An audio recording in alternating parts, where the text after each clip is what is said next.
Hello, my name is John Chorley, and I am Oracle's Chief Sustainability Officer. In this session, we will be discussing why sustainability is a business driver, what Oracle itself is doing to become more sustainable, and how businesses around the world are looking for ways to put the planet on a more sustainable path by building more sustainable supply chains. Finally, my colleague Rich Cruz will have a conversation with Helen Hudson from Unilever, not only one of the world's premier CPG companies, but also one of the leaders in sustainability. Let's start with some facts to highlight several of the key sustainability-related challenges our world is facing. First, water, where demand is projected to exceed supply by 40% by 2030 globally. This could displace 700 million people worldwide. Today, over 2 billion people live in countries already experiencing high water stress. Next, plastics, which are incredibly prominent in supply chains. 18 billion pounds of plastics ends up in the ocean each year. There are now 5 giant garbage patches in the sea composed largely of solid and microplastic waste, and the largest, the Great Pacific Garbage Patch, covers an area twice the size of Texas. And while there may be a lot of fish in the sea, by 2050, ocean plastic is projected to outweigh all of the ocean's fish. Next, greenhouse gas emissions. The global average temperature, already 2 degrees over the pre-industrial period, is increasing at an accelerating rate. The 10 warmest years on record have all occurred since 1998, and the top 5 were the last 5. A rise in atmospheric CO2 is the principal cause of these changes, and 65% of global greenhouse gas emissions come from commercial operations, where, of course, supply chains play a prominent role. Climate change is not the only impact of burning fossil fuels. Global excess deaths due to fossil fuel-related air pollution is estimated at almost 4 million per year, of which 200,000 are in the United States alone. The good news? Well, awareness and the desire to change is rising. It may be a while before we see such crowds again. This picture was taken in Montreal as part of a global series of climate strikes, but they will come. There are also positive lessons to be learned from our current experience in the pandemic, and that can help us carry us forward to a more sustainable future, such as less pollution and cleaner air. The challenge is to sustain these types of positive changes while also supporting continued economic prosperity. How do we build back better? For business, this all equates to a challenge and an opportunity to meet customer demand, to manage risk, and to reduce costs, both operational and environmental. How do we have economic growth and sustainability? Sustainable development is classically defined as development that meets the needs of the present without compromising the ability of future generations to meet their own needs. It's a 3-legged stool, of which each leg is critical: economic, social, and environmental. How do we put sustainability into practice at Oracle? The reality is that it requires a highly collaborative approach, one that includes many stakeholders across the entire Oracle ecosystem, both internal and external, all working together on a common goal of creating a more sustainable business. We take an integrated approach using our tagline of, "At Oracle, sustainability is everyone's business," to drive our actions. We also take a value-driven approach. Where can we deliver value by reducing costs and managing risk? How can we build stronger relationships with our customers and suppliers? How can we attract and retain the best talent by operating a purpose-driven company? Here are some of Oracle's key goals for 2025, centered around greenhouse gas emissions, renewable energy, supplier engagement, and water and waste. These are challenging targets, but collectively we work to meet them. Since 2015, we have already reduced our Scope 1 and 2 greenhouse gas emissions by 20%, putting us well on our way to meet our science-based target of 26% by 2025. Our energy emission intensity is already down over 40%. And here are some more sample data points on our ongoing performance. In Europe, all of our cloud data centers run on renewable energy. Every year, Oracle collects millions of pounds of retired hardware, of which over 99% is either reused or recycled. 88% of our key direct manufacturing suppliers have energy or carbon reduction goals in place. We recently doubled the amount of server units that could be shipped on a pallet, resulting in both logistics cost savings and emissions reductions. And after running a pilot on using reground plastics for some of our internal server parts, we have now moved to 100% use of reground plastics. Yes, supply chain initiatives are at the heart of sustainability for Oracle, indeed for any product company, including yours. And helping us meet these goals is our applications infrastructure, based of course on our cloud solutions for ERP and supply chain, as it can yours.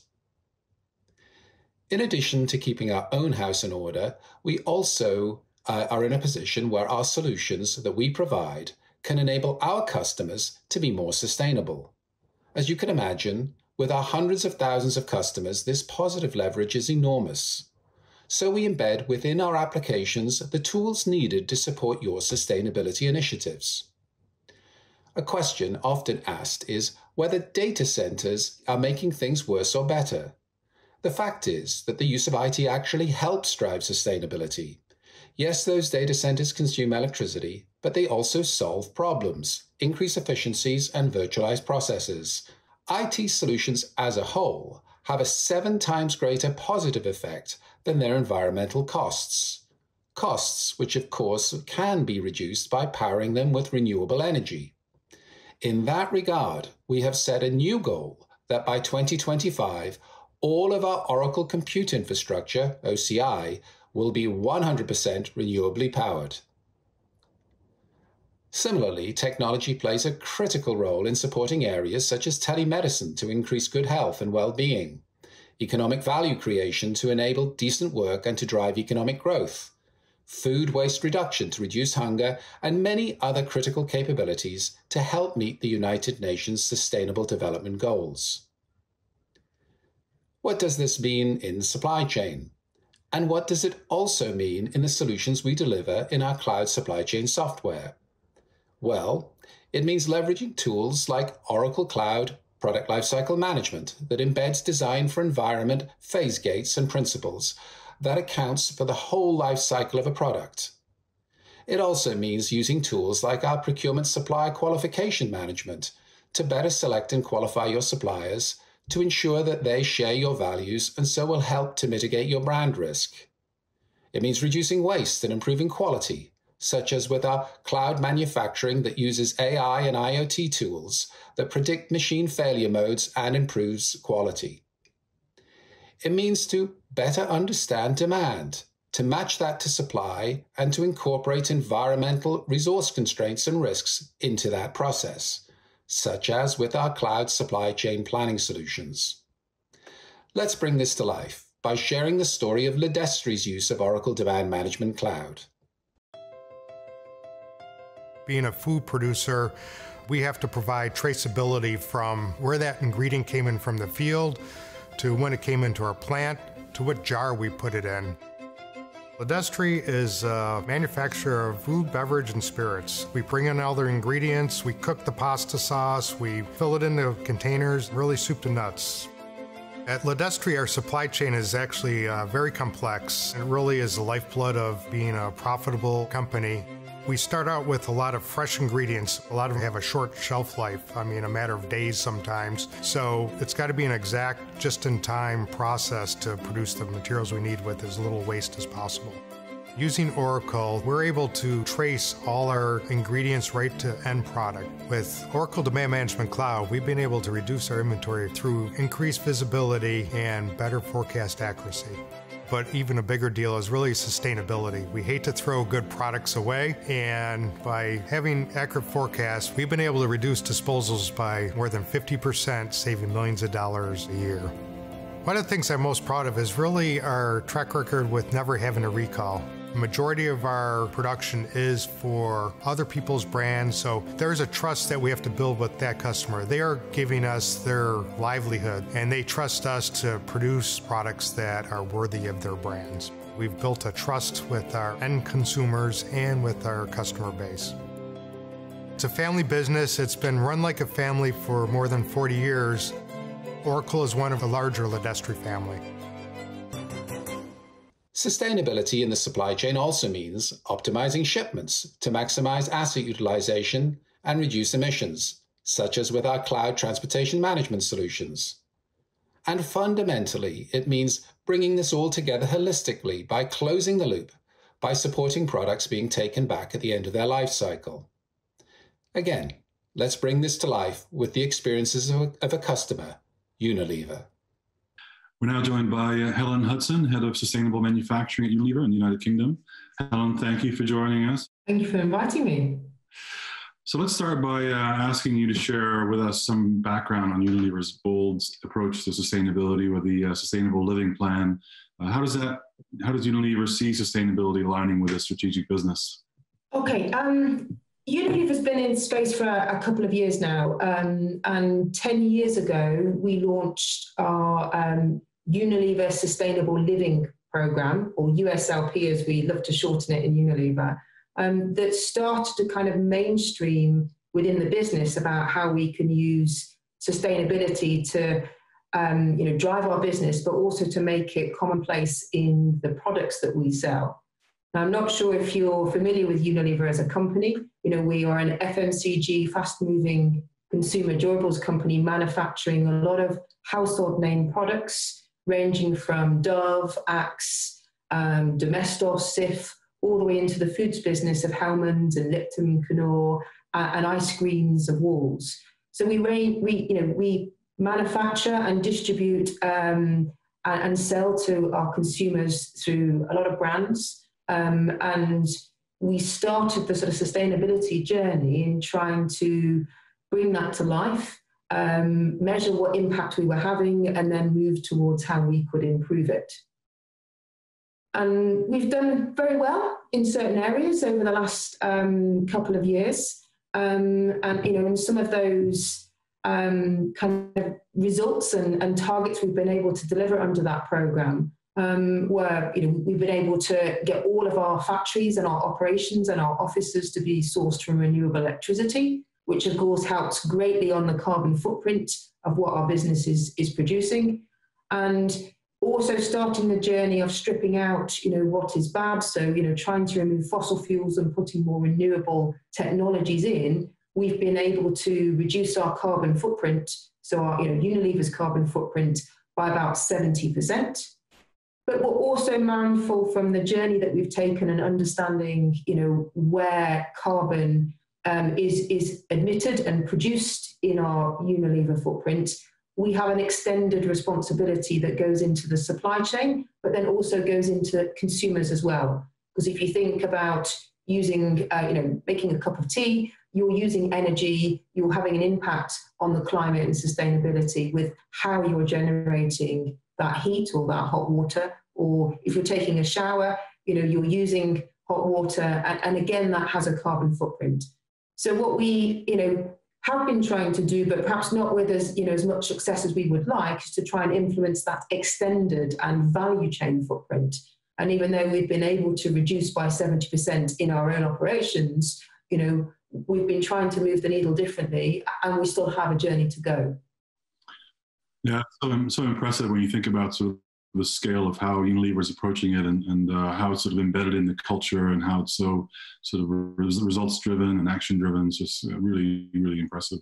So to think about the role of technology, can you share a little bit about, I know we actually recognized Unilever several years ago for the use of Oracle's logistics solution to help manage and reduce the environmental footprint when it comes to distributing new products.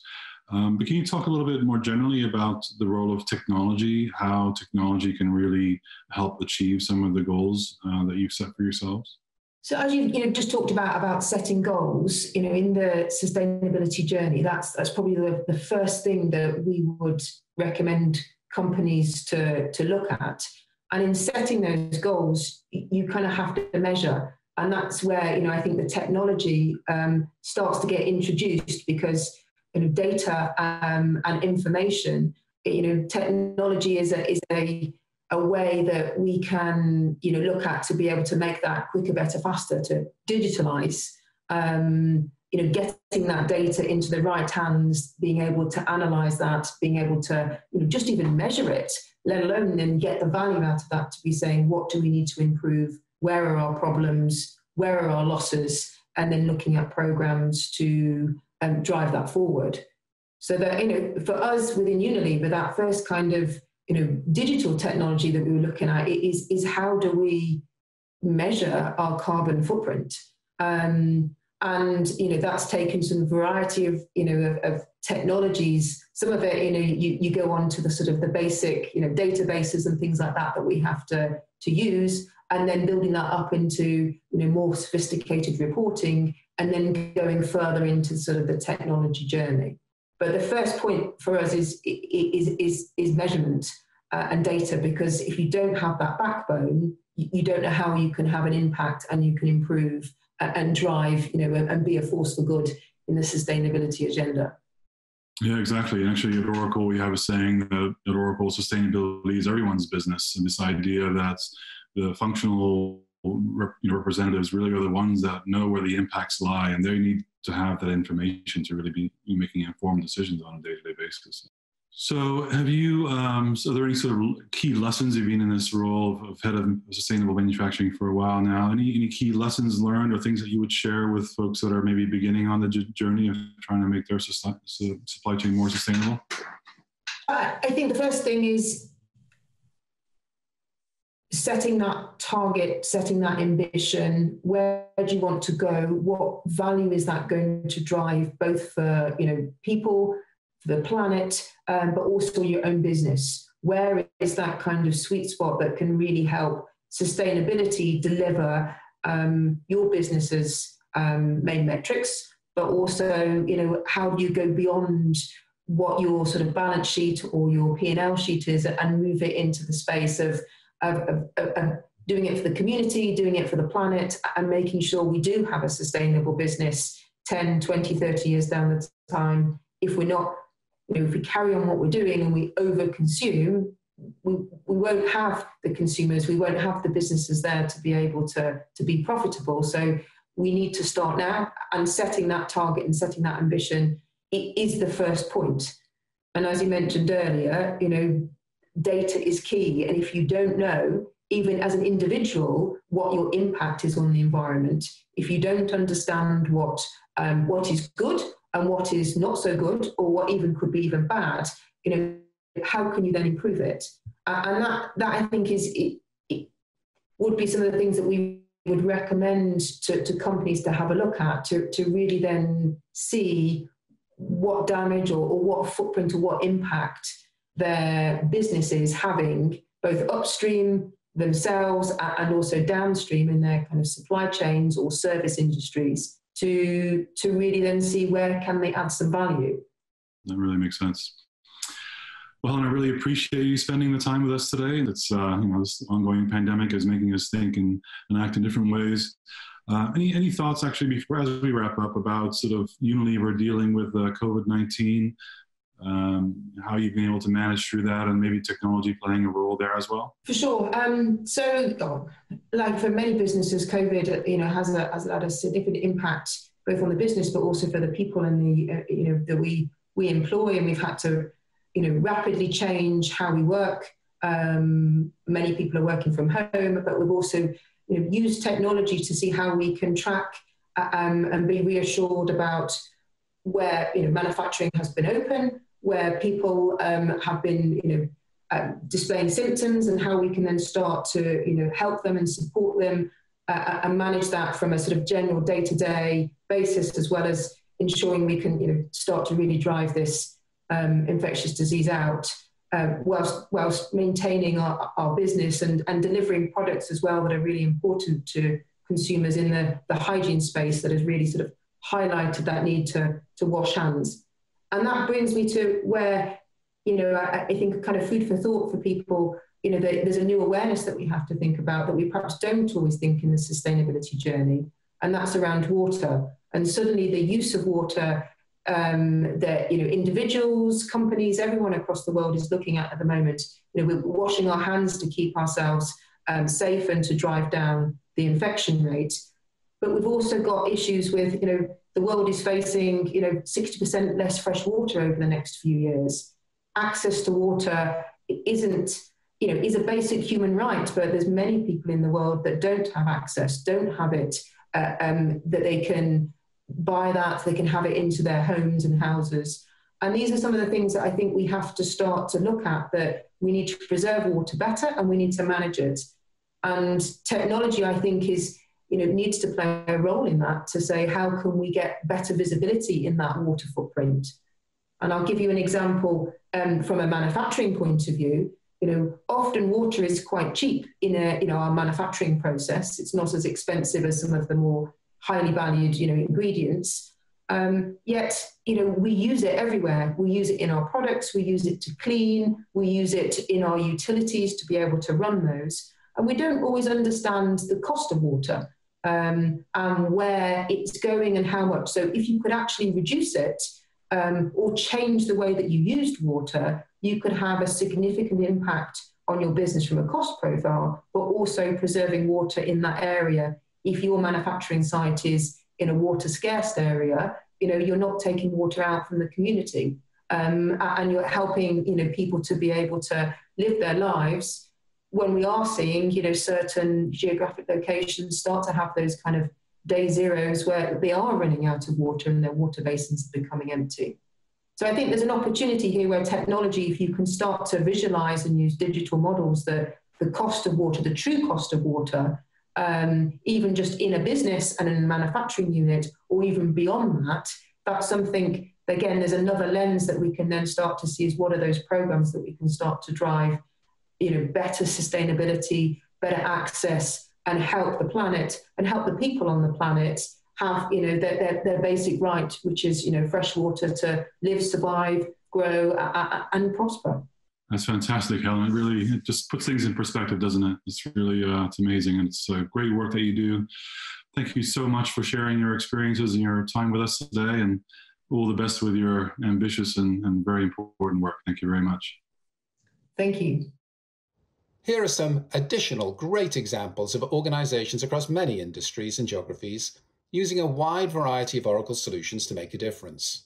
They range from leveraging AI to help address the decline of bee populations, to non-profit programs advocating for the increased adoption of electric vehicles, supported by our NetSuite Social Impact program, to the use of emerging technologies such as blockchain to help track and trace conflict minerals in the supply chain, and to the use of IoT to enable more intelligent application of pesticides to increase crop yields while reducing environmental impacts, and many more.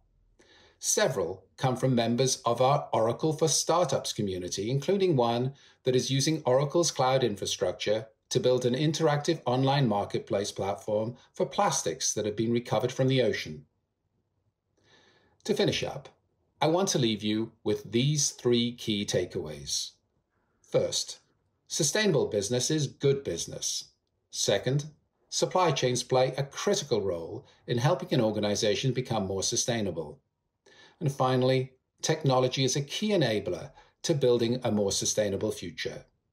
Thank you, Rich and Helen, and thank you for taking the time to join us today. For more information, please visit oracle.com/sustainability and oracle.com/SCM. My name is John Chorley, and thank you for watching.